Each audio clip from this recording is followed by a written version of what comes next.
Welcome to Diaspora, the show where we share the remarkable stories of immigrants from the Indian subcontinent. I am your host, Aditya Mehta, and each week we sit down with individuals who've made the journey over and share their experiences, challenges, and triumphs. We delve into their unique perspectives on adapting to a new culture while staying connected to their roots. Today, we are joined by Dr. Namit Choksi. He is a doctor, he has a master's in public health from Harvard, and then he also was part of the Schwarzman Scholar program. And then he wanted to keep up with me, so he got his MBA from MIT. I think last week he was hanging out with a very well known and famous person worldwide. We'll go into that a little bit more when we speak. I have known Namit since, well, he was born because he's my second cousin, I'm going to say. You'd much rather just be my brother. It's all the same. We are super close. We've been a big part of each other's lives this whole time, and we both find ourselves on this side of the pond. So, with that, let's dive into this week's conversation. Namit, welcome to the show. Well, thank you for having me, Aditya. It's good to see you. Last I met, you was at your wedding in October, so 4 or 5 months in. How's that going? Well, it's going well. Luckily, my wife's not in the same room, so um, Yeah, it I'm was learning it, to pick up. it was a fun wedding. We had people from all over the world there, so I really had a blast. And I think all the people who visited India for the first time for your wedding also had a blast. It definitely seemed like that. So, Yeah, we'll in sure. We had about 21 nationalities oh wow, as we did at the wedding, so it was a lot of fun. I got married in 2011, and there was no live streaming back then. So I remember we had spent 100,000 rupees in those days to get a live stream done on Facebook, and about 100 people logged in. So it came out to be 1,000 rupees a plate, which is what we paid for the buffet, anyways. But it's amazing how those things are so much easier now as time has passed. So, Namit, let's start off with your growing up in Bombay and up to the point where you'd finished with your education in India and you first came abroad. And then I'll go into more follow up questions. Well, so as you obviously know, I was born and raised in Bombay. I would say Ada and I grew up together. I went to medical school right after, was always interested at the intersection of healthcare, policy, business. Come from a family of doctors, so was tipped a little more towards the clinical side. Transitioned out, came to the US after my MBBS, started training in clinical medicine at Johns Hopkins School of Medicine, but very early on realized that whilst I enjoyed clinical medicine, it wasn't my ultimate calling. I wanted to think beyond the four walls of the hospital, kind of jumped out, got a degree in public health at Harvard, rightly pointed out. At that time, worked with my mentor, Dr. Thomas Burke at Mass Gen, to develop and launch a small medical device that prevents postpartum hemorrhage or bleeding after childbirth, which is one of the biggest preventable causes of maternal deaths worldwide. Our device only cost about $3 versus Bakri or any other comparable device that was about $350. We scaled it up. Millions of women across, I would say, 14 different countries have access to the device now. We handed over all the patents for free to the Bill and Melinda Gates Foundation. I then continued to do my postdoc in mucosal immunology and genetics at the Mass General Hospital of Harvard Med, again with the focus of reducing the cost of treating reproductive tract infections in women using probiotics. One of the pharma companies is now commercializing that technology. And then, in a twist of fate, I moved to China to do a really fun program called the Schwarzman Scholars, run by Steve Schwarzman, who is the chairman and CEO of Blackstone. Had a fun time, had the chance to learn from the likes of President Obama, John Kerry, Madeleine Albright, Kevin Rudd, the former Prime Minister of Australia. They were all fellows in residence. And then jumped to venture capital. I was working for a $5 billion fund, looking at India and emerging economies on the healthcare investment side. COVID hit, so I decided to jump back ship, went back home, was on the front lines with my parents, etc., and also worked with the Minister of Health on India's COVID-19 response and strategy. Learned a lot of lessons, saw spending only 1.3% GDP on healthcare and what could it do. And if things started looking upward, joined Perfect Day, which is a biotech startup in the precision fermentation space. And we can dive into that a little later. But I was serving as the head of strategy and growth for India and Asia Pacific for Perfect Day. So was responsible for our partnerships and M&As, etc. And kind of went to MIT with that and was thinking about kind of stepping down from my role, but I had a lovely boss and a mentor who was like, I wanted to stick around. So then Monday to Thursday, I was in the classroom, and then Thursday to Monday, I would be flying to the other side of the world. Continued doing that for 2 years, just got my MBA from MIT, graduated last year. I was working also part time for another venture capital fund where I serve as an observer on a bunch of boards, again in the healthcare biotech space. Took a quick sabbatical, enjoyed my wedding, and then recently joined a small mid-market private equity fund called Asclepion, where I serve as an operating/business partner and responsible for turning our acquisitions around. So hope I've encapsulated that well. Back to you. Very action-packed career. I'm gonna go all the way to the back and where you started your story. Both your parents are doctors, and now your sister is on the same path. Was there any pressure ever to be a doctor? Or I would be surprised, but I'm asking the question anyways. Well, so look, no, there was, to answer your question, surprisingly, there was no pressure, except I would say there was a little bit of emotional encouragement from my mom to be a doctor. I wanted to be a musician initially, and my dad was very instrumental in trying to push me onto that side. But I Yeah, realized that out of a billion people, maybe there's one A.R. Rahman. right. And I didn't want to take that risk. So I was like, next best option, medical school. So let's jump right Yeah. there. I think you had a phase as well where you wanted to go into aviation and become a pilot, if I remember correctly.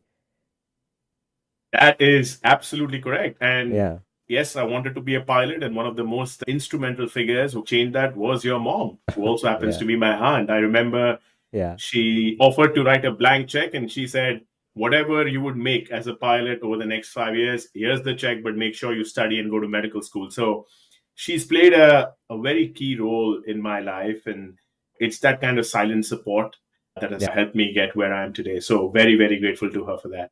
yeah. That sounds like what my mom would do for sure. Mom, if you're hearing, I'll take that blank check right now. I don't mind. I'll when take when that too. when deciding the path that you were eventually going to follow, how important was impact to community, impact to society, as one of the decision factors for you? I think if I can be honest, a lot of the decisions that I took initially were not impact focused until I arrived to Harvard. And I think you and I have spoken about this quite a bit, and you've been such a great resource and a sounding board. But when I stepped into Harvard, it really changed my worldviews, right? Like we were here, and then the question was not really about how much money you're going to make or about what are you doing in your career, but was really about what kind of impact can you leave behind. It reminds me of this quote from Robert Frost where it says, life is real, life is earnest, grave is not its ultimate goal, thus thou art, thus thou returnest, wasn't spoken of the soul, which really meant that you're not here to live and die, you're here to be remembered. And I think Harvard played such a key role in pushing you to work towards an impact. And I can share a small story Yeah, which kind of helped me shape a little bit of where I am today, but also talks to mindset that institutions like these kind of incur. So I remember that there was an earthquake in Bhuj, Gujarat, yeah. and my dad was 2001. going to serve. 2001, yes. My dad was going to serve with the army. I was about 10 years old at that time, 9 or 10, give or take. So my dad said, what can you do? Right. So I would go out and go sell these little paintings that I had drawn and just try to collect money to put them towards the fundraiser. And I remember that one of the houses that I went to, they opened the door, they gave me 10 rupees, which is like a 10 cent, 15-cent donation, and said, what would you like to do when you grow up? And I said, I would like to change the world. And that auntie looked at me in the eye and she was like, well, guess you're too ambitious to be a young kid. I didn't even know what the word ambitious meant. So I went back home, I asked my mom, and I Yeah, said, Mom, someone called me very ambitious. I don't know if I thought in the right direction, but I want to know what that word means. And she was like, well, you don't need to know what it means. All I will tell you is you will prove them right and you will prove them wrong, right? Like the world is your oyster. And the yeah, mindset change that I refer to is when I came to Harvard for the first time. On our welcome address, the dean said, you're here to change the world and we'll help you support on the how. And so that shift in that mindset really changed the way I looked at my life. And ever since, I haven't looked back, and impact is the most important thing I look for. Even in the current role that I'm in, I gave up a higher paying job because I had the ability to create an impact and work towards mission oriented company. One of the acquisitions that we made is in the mental health care space for physicians. So to answer your question, I think impact forms, I would say, about 70% of the decisions that I make. Nice. Yeah, for I think I was probably in my late 20s or around my early 30s when that thing became central to whatever I tried to do. Yeah, there's obviously many ways to create an impact. You could innovate, you could create jobs, you could make lives better for people in some way or the other. So it's always been part of my kind of agenda to whatever you do, there's always a way to have a positive impact. So I have someone I know who is a junk lugger. So they have a company that will come and haul all your junk for you, and they try to donate slash recycle everything that they haul away versus just dumping it. So even if you're a junk lugger, there's a way to create an impact in the world around you, right? So I'm glad that you and I are similar with that. How much was the impact a decision factor when you interned with the Indian Railways? And if you could tell us more about that internship or assignment that you had. Sure. So my internship at the Indian Railways was really a cold email to our cabinet minister, Mr. Suresh Prabhu. And I said, look, I'm a kid from Harvard. I really want to dive into the world of policy. And I want to choose railways, A, because I don't know if a lot of people know, but the Indian Railways has budgets that are almost at par with the Indian Army. It employs more people than the Indian Army, at Yeah. least it did back then. And the Indian railway budget was so big that it used to be presented separately as an item in the Yep. parliament versus the entire union Yep. budget.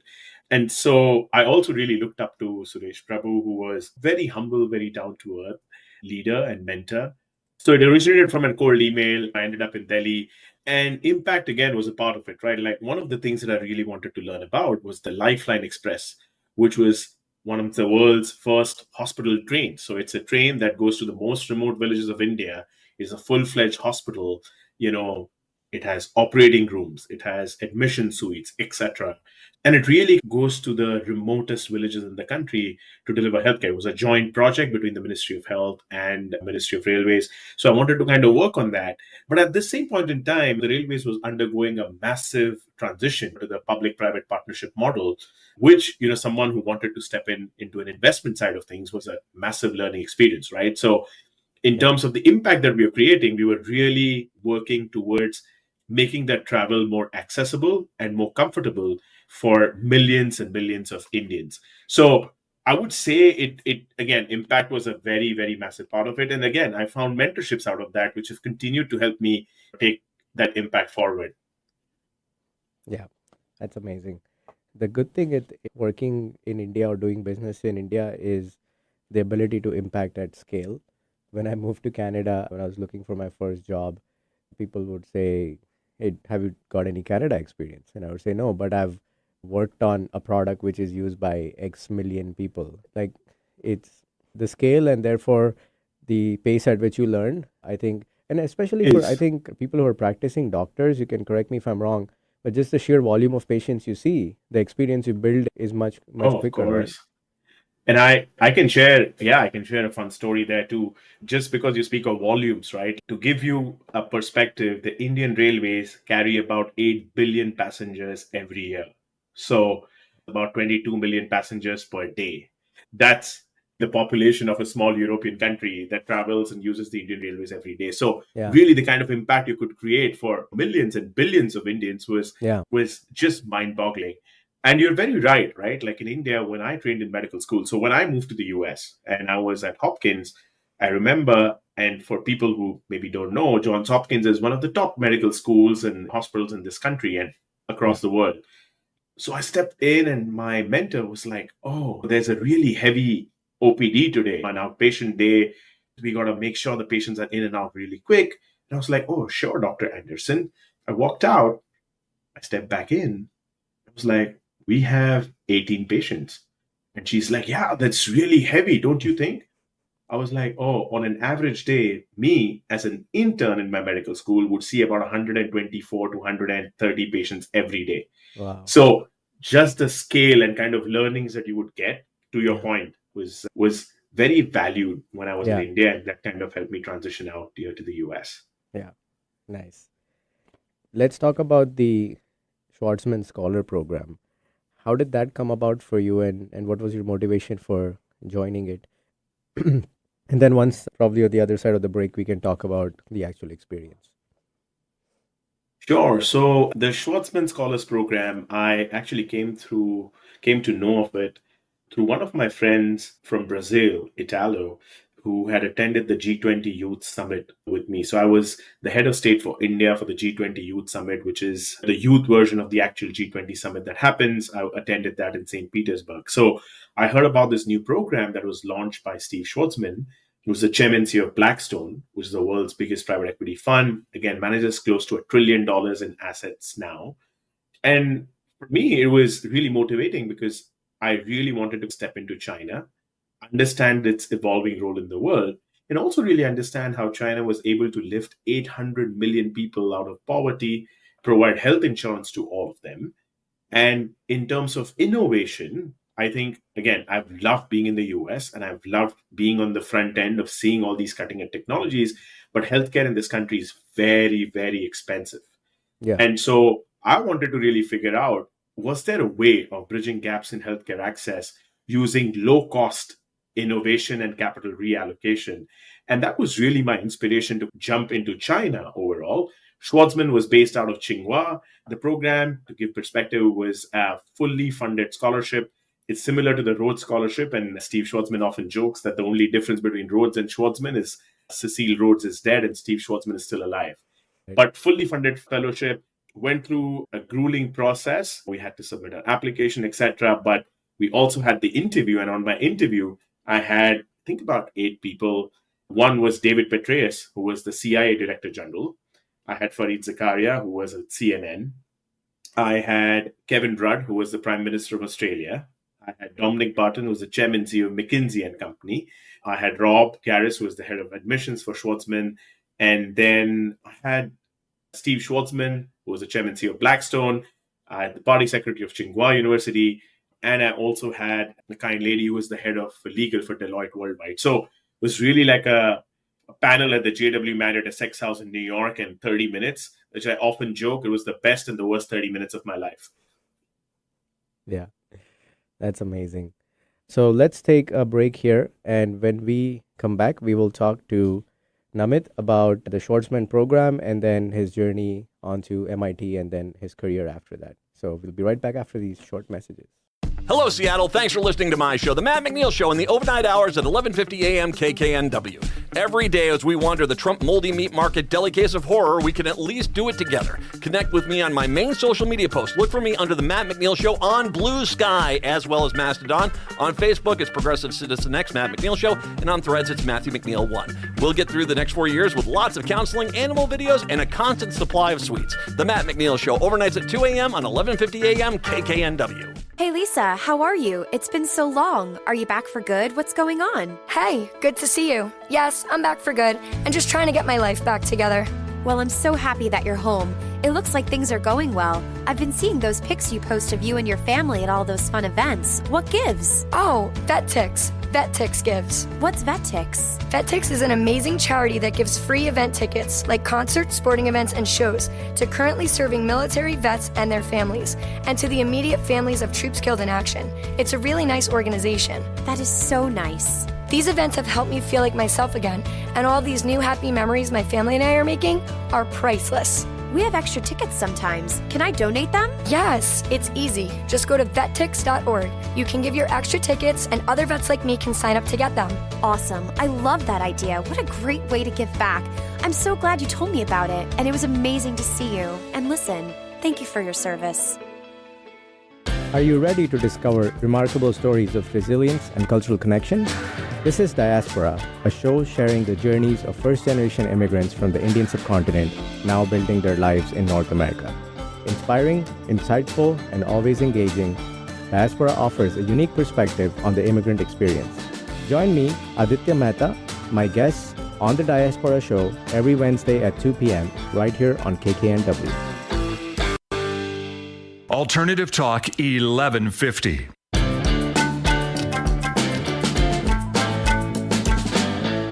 Welcome back to Diaspora on KKNW. We are talking to Namit Choksi, a doctor, a scholar, generally smart guy, and my cousin. So, Namit, when we left off, we were talking about your decision to go to the Schwarzman program. Once you were in, what was that year in China like, and what were some of the highlights of that experience?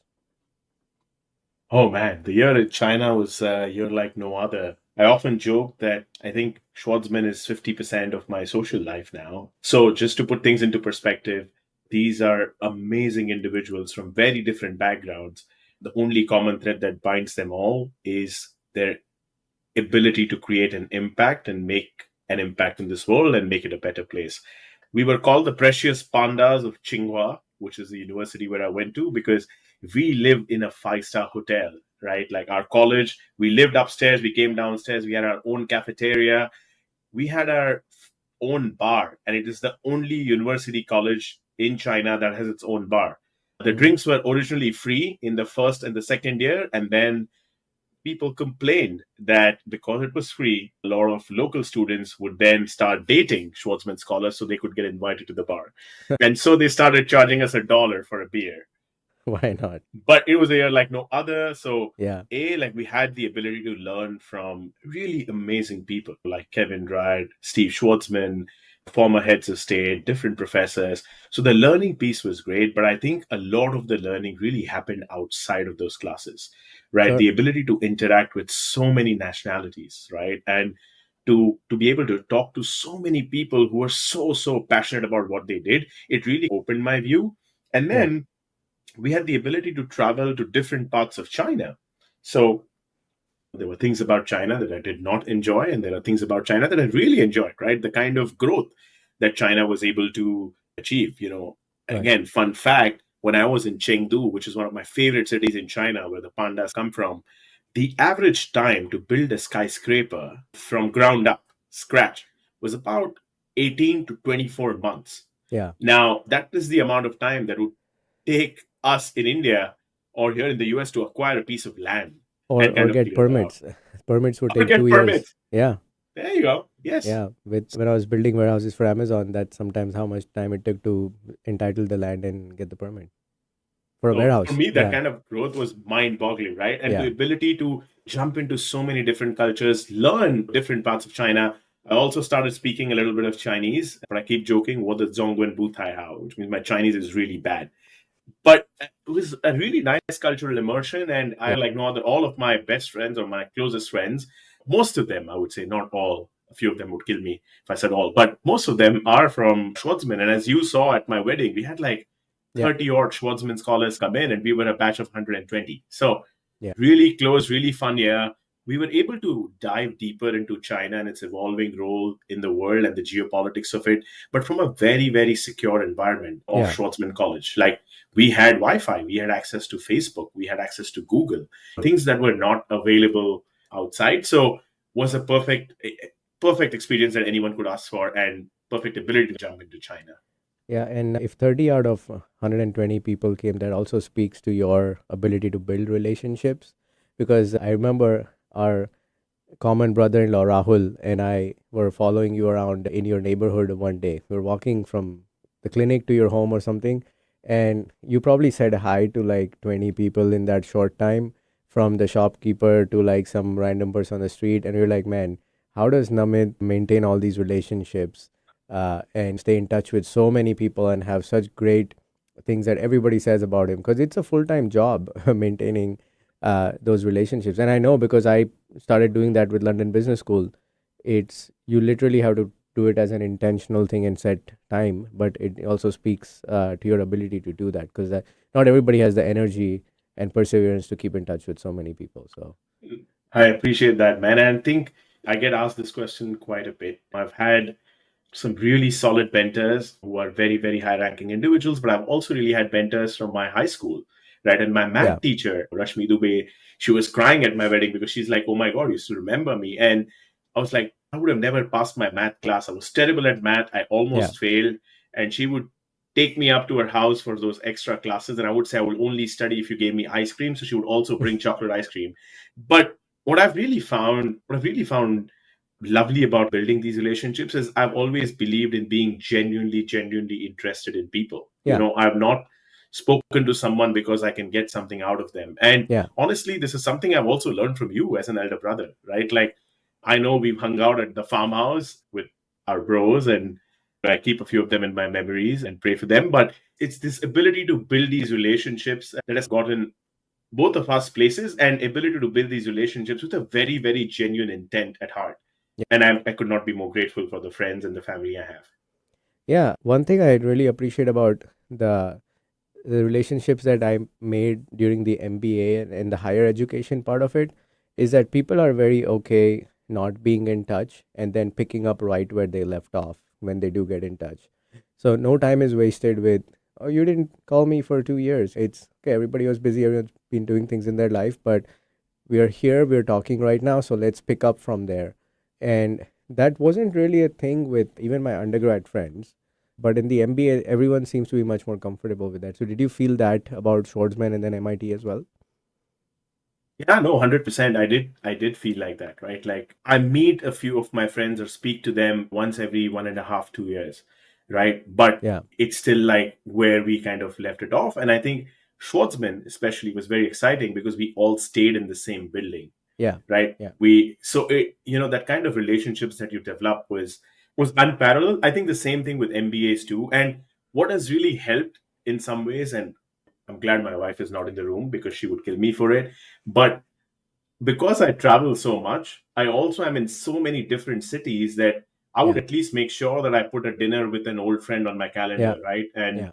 thank God for incredible executive assistants that I have. They're beyond kind, that they would always remind me saying, "Oh, you're in this city. Why don't you go Yeah. and meet this friend?" So I try to keep, an active list of who is where to Yeah. ensure that if I'm hitting that city, I would try to have a meal. But it's like it's exactly where we kind of left it, to your point. It's one of those things which I think AI and automation will really help you do is it will remind you that, oh, this is, you haven't spoken to this friend in a year. I actually set aside time every morning just to wish people on their birthdays because then if nothing, you speak to them once a year. And I've had such great things come out of those little wishes and just sparked a conversation which then got me to some place or it helped me achieve something I was looking for. And again, like you said, that wasn't the intention of the outreach, but it was a happy byproduct of it. Great. So then, once you got done with Schwartzman, that's when you were with Perfect Day, or was there something else in between? No, so when I got done with Schwartzman, I actually joined a venture capital fund called Northern Light Venture Capital, which is one of China's biggest investment firms, about $5 billion under management, with about 1.5 to 2 billion dedicated exclusively to healthcare. And my job really when I joined was to figure out investments in India that made sense from our overall fund mandate perspective and fund thesis perspective, which was bridging gaps in healthcare access using innovation, and was also to bring our portfolio companies to China, from China into India as strategic partners and build that up. Unfortunately, that had to take a step back because of the geopolitical tensions between both the Sure. countries. So I did that immediately post Schwartzman. Okay. And how did Perfect Day come about? Because that was a completely different thing compared to what you had done until then, right? Or were there some similarities? Well, no. So Perfect Day was actually, again, it came through because of a WhatsApp message that a Schwarzman scholar sent, my friend Yeah. Mandy Tan. And she was like, I know of this person who went with me to undergrad, and she's looking for someone with a background in science, business, but also understands life sciences, which was such a niche job. And I put my hat into it. I really wanted to be a part of the startup. Like, I was an investor for a little time. And I knew that if I wanted to continue being an investor, I wanted to bring in operational expertise. And for that, I really had to get on the ground, get my hands dirty. And so I was looking for a startup which was well funded, but at that growth stage where it was not too big, but also not too small. Sure. Perfect Day fell in that category perfectly. And it was a startup that had like India and US connections, which is the corridor I love to operate in. And so that's how Perfect Day really came into the picture. Okay. For the layperson, can you explain what the main product or service is of the company? Us. Yeah. So for a layperson, Perfect Day, one part of the business was producing the likes of Impossible Milk. So we encoded the genetic sequence from the cow, put it into a small fungi, and now that fungi would convert your regular sugar into milk protein, which is casein and whey. So it's lactose free, cholesterol free, tastes just like a regular milk, but also generates 97% lesser greenhouse gas emissions than regular dairy farming. Few people would call it vegan if you consider vegan coming from an animal, but a few people do not because it's still milk protein. But that was the main part of the business. We raised about $750 million from Temasek, CPPIB, New Horizon Ventures. When Yeah. I joined, again, I had to continue growing that part of the business and get our approval for India, which Yeah. was a very steep kind of learning curve because Indian government had banned anything that was genetically modified. Now, our product was not really genetically modified. And there are specifics of it, but our product was free from any host DNA. So whenever you use a fungi and let's say convert a part of this, if a part of the fungi kind of is a part of the final product, then it's considered GM, right? Like it's considered genetically modified. But in our case, it was just like a big catalyst in between. It took us a little more time, but in 11 months, I was able to convince the government and the FSSAI that we were a non-genetic company and got our first ever approval for milk protein in India. So I was responsible for that. I was also responsible for building out our plant. So we acquired Sterling Biopharma, which was one of the country's largest biopharma companies from dilution. And they used to make gelatin. So our goal was to also kind of think about making animal-free gelatin, make oncology drugs as I stepped in. So Perfect Day had a bunch of verticals. Long story short, one was in the food services sector, Yeah. and the second was in the life sciences and pharma sector. Okay.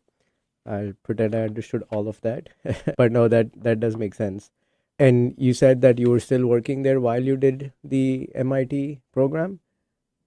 Yeah, so I was with Perfect Day for about 3.5, close to 4 years, out of which the first 1.5 years I was a full-time employee with Perfect Day. And then for the remaining 2 years, I switched gears a little bit and then moved part-time because I could not take in the work pressure, etc. But you're right, like I continued doing my MBA at MIT, a full-time MBA. Yeah, that takes a separate amount of grit to do something like it's not just any MBA, it's one of the most prestigious and probably challenging MBAs worldwide. How did you strike that balance? Was it one that consistently came first, or you played it by ear, or what helped you get through that? And so, if I can be really candid here, there were two things that were driving me, right? I was keen to keep my job and continue working in my job, A, because it Yeah, helped me generate a passive income that I could then use to fund my degree. sure. B, it allowed me to keep my immigration status. I was on a specialized visa and I wanted to continue being on that visa, which allowed me to work and study. So it was both of those things. Obviously, the MBA did take a priority because I had these wonderful people, surrounded by wonderful people that again come from very, very different backgrounds, but are really inspired to change the world.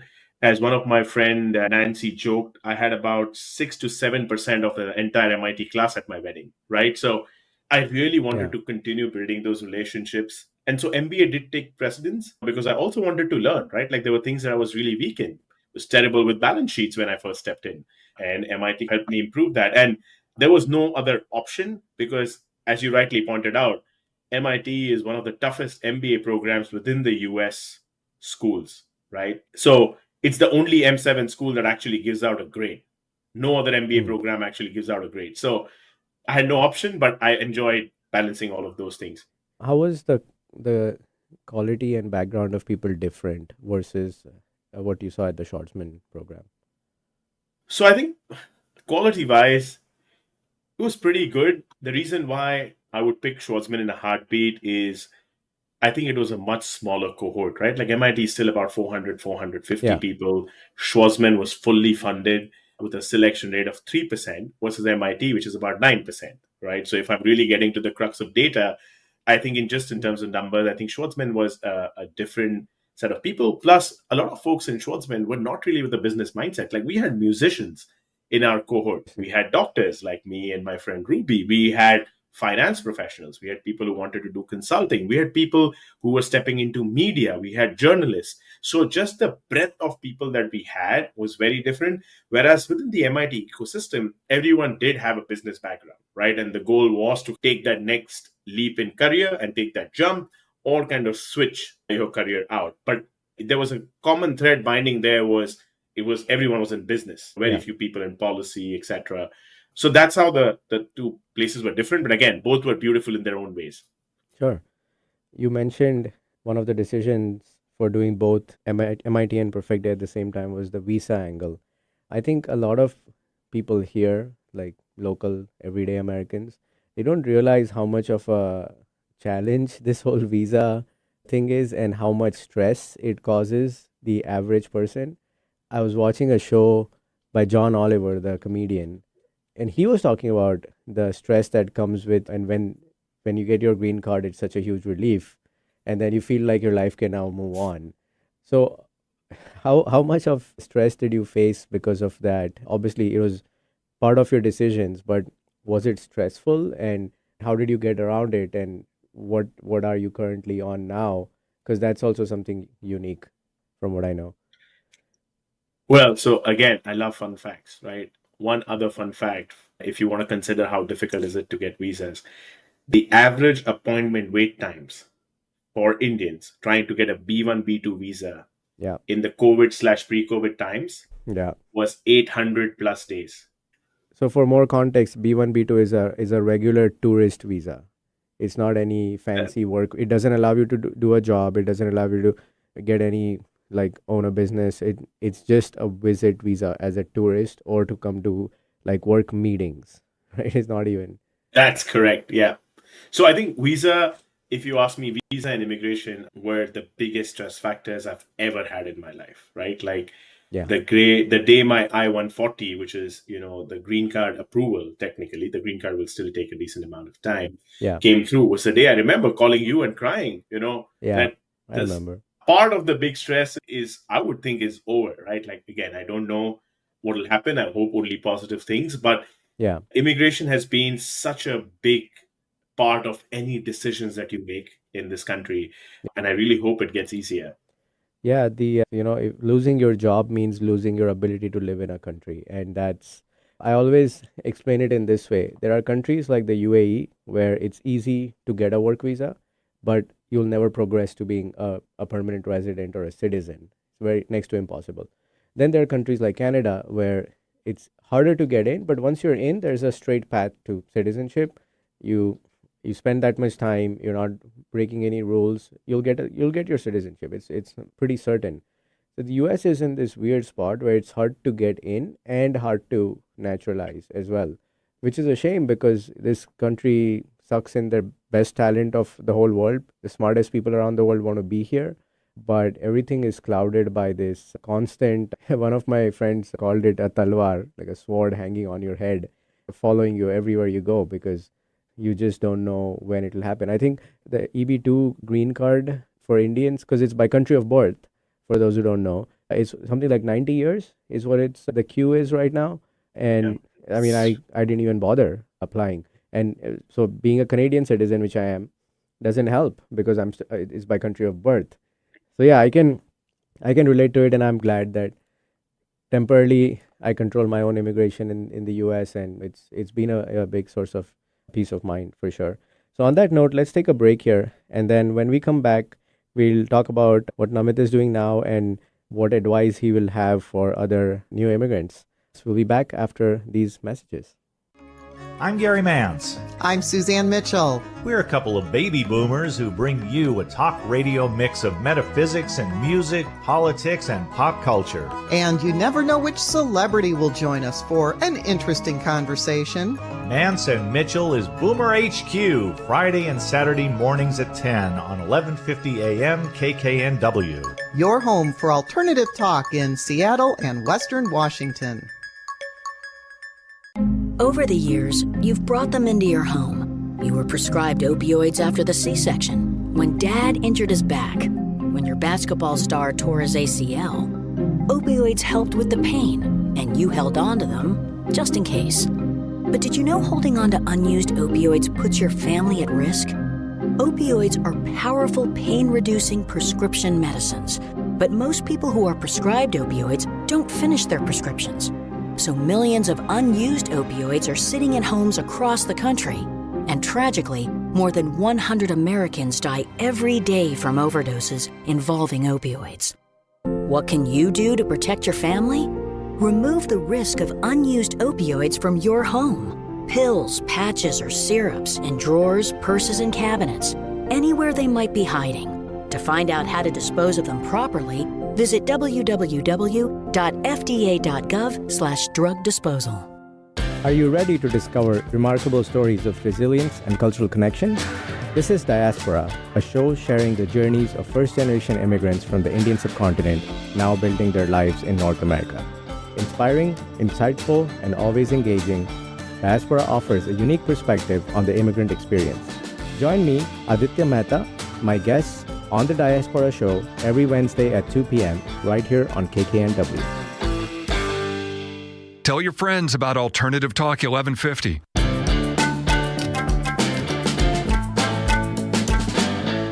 Welcome back. You are listening to Diaspora on KKNW.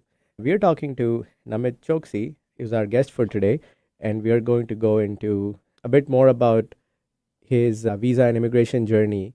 Before the break, we were talking about how it is a constant source of stress and how I was able to take some of that stress out because I'm a Canadian citizen, so I have different options available to me. So now my business, therefore, I sponsor my own immigration. So Namit, what steps did you take to relieve some of that stress and have more control over the timing of your stay in the country? Oh, well, man, it wasn't easy. Let me start by saying that my first petition, so I am in the US on something called as the O1 visa, which is, foreign citizens of extraordinary caliber, also called as the Einstein visa. Yeah.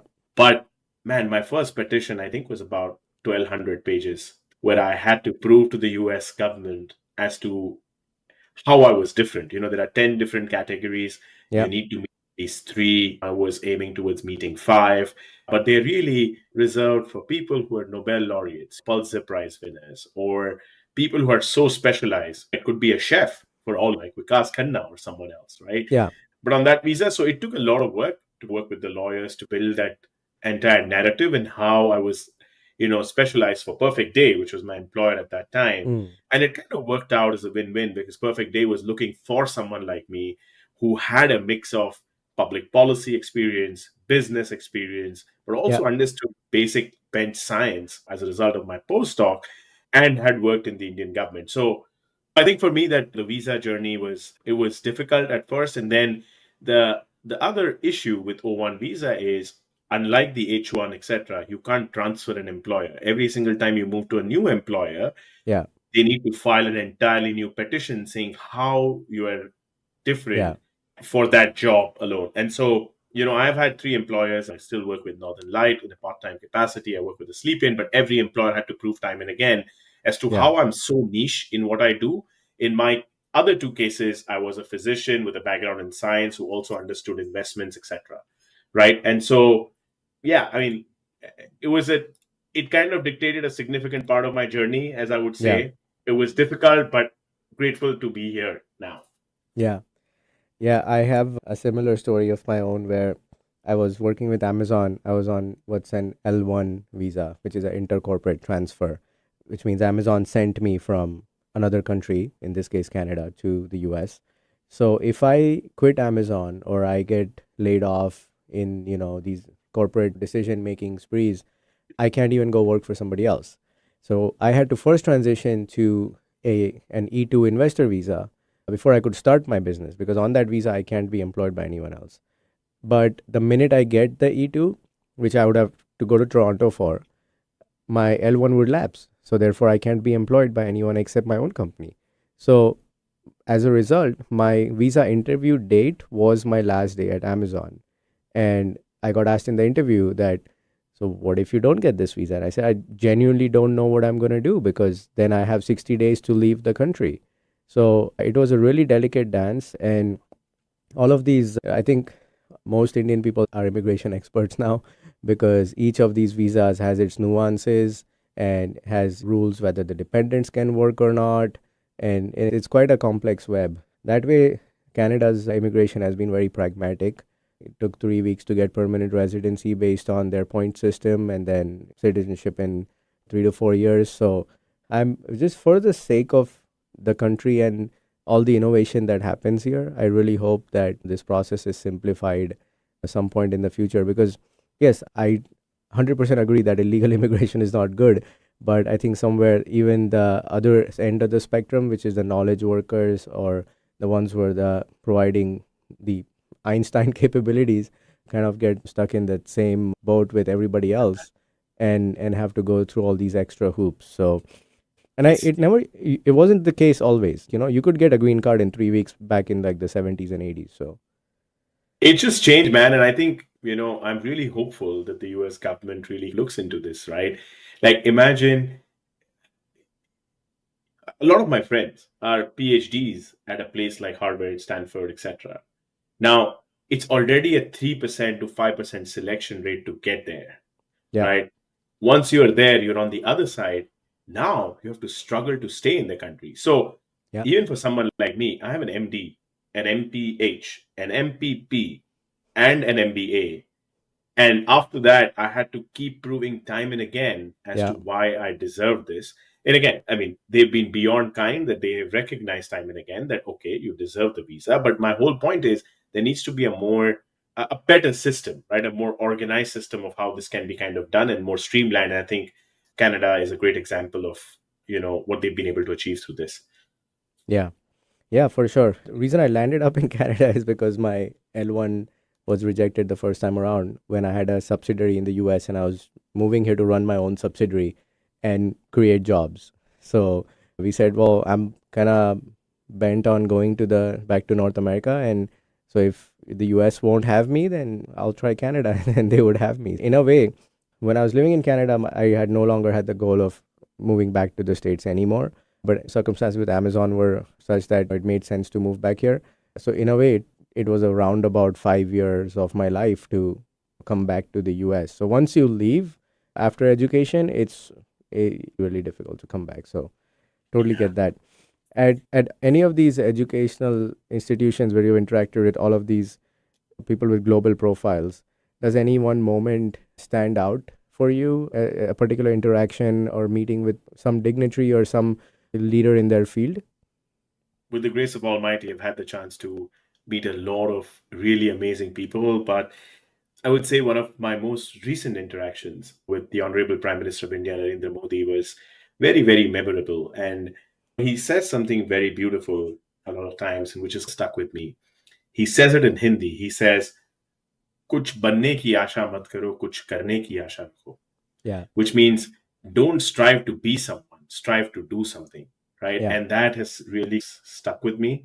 So I would say that has been one of the most memorable meetings.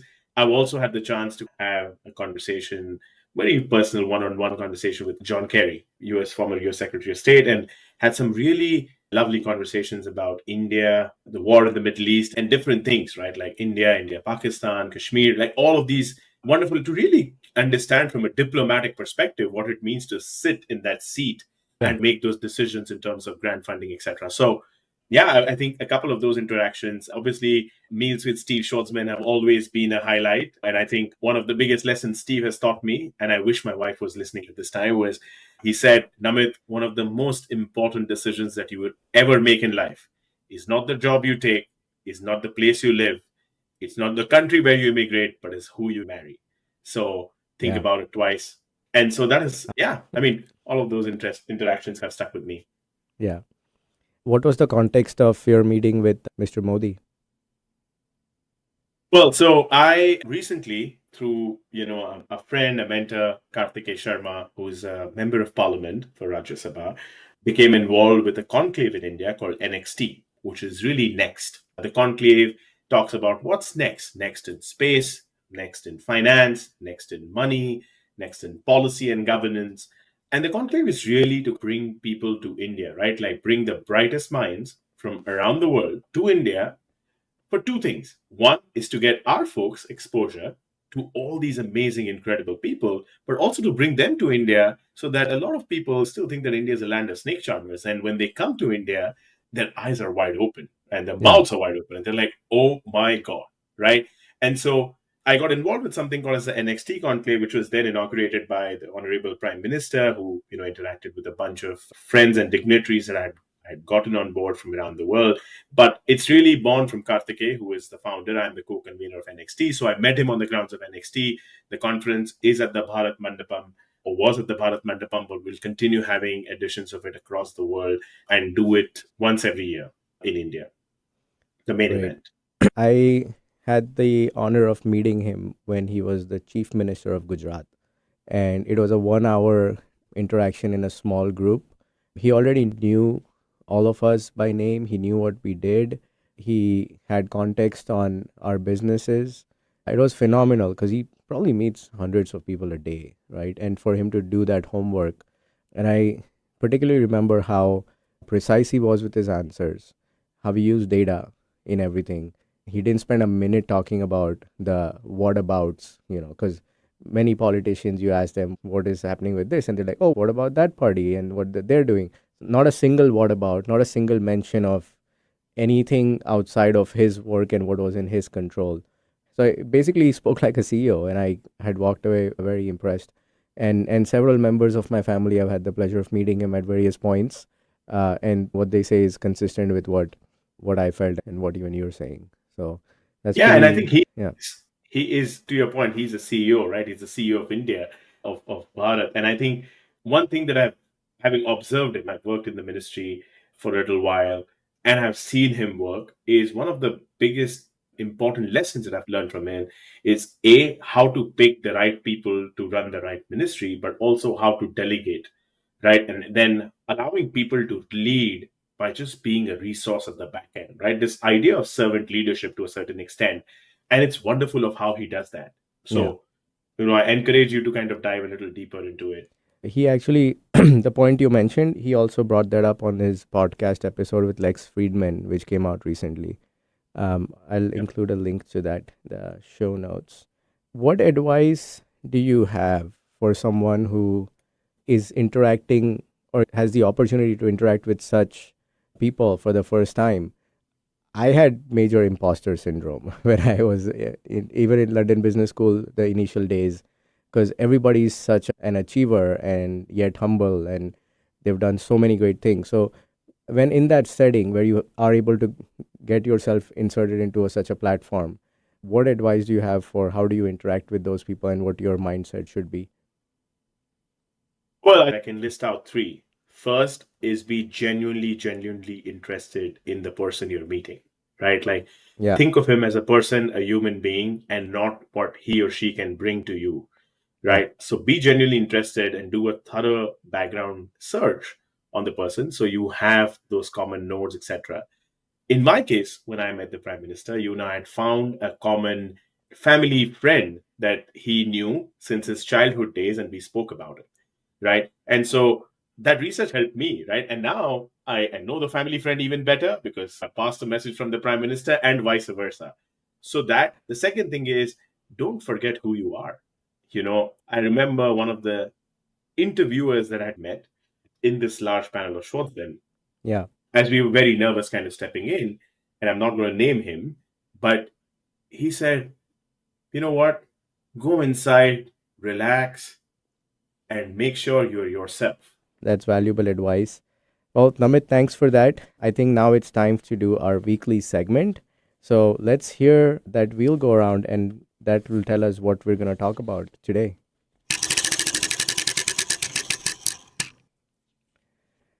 This segment is called This or That.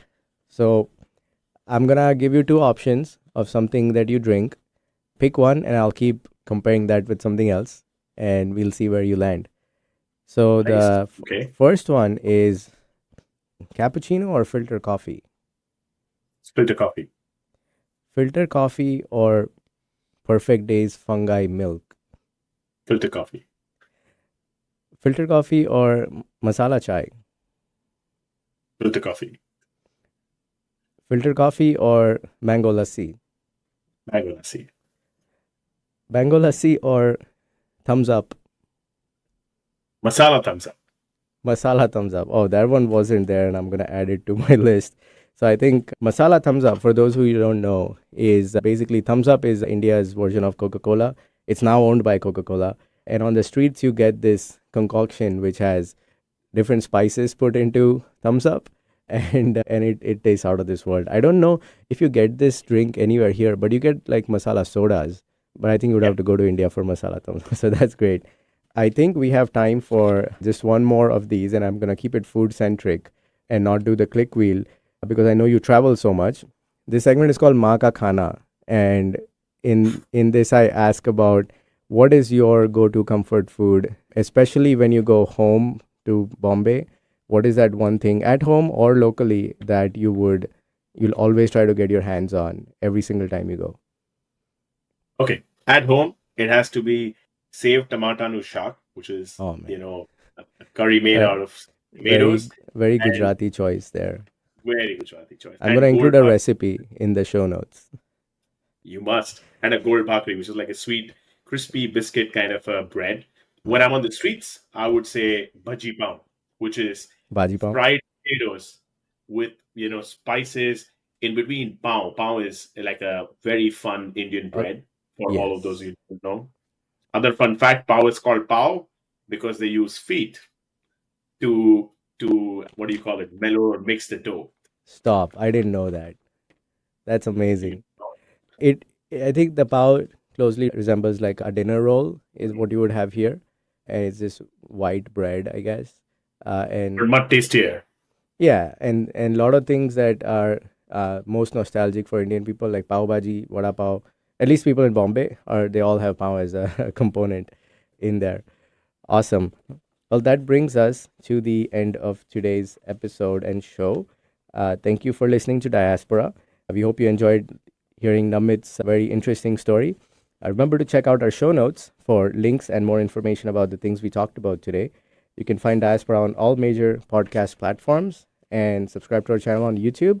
If you like this episode, consider following us on Instagram or leaving us a 5-star review. Diaspora is part of the Staying Power network of shows and podcasts, all of which are dedicated to inspiring listeners to build lives of meaning, connection, and value. You can find the Staying Power network of shows wherever you get your podcasts. We'll be back next week with another interesting story from the South Asian diaspora. Until then, take care and stay curious. And Namit, thank you so much for coming today. Well, thank you for having me.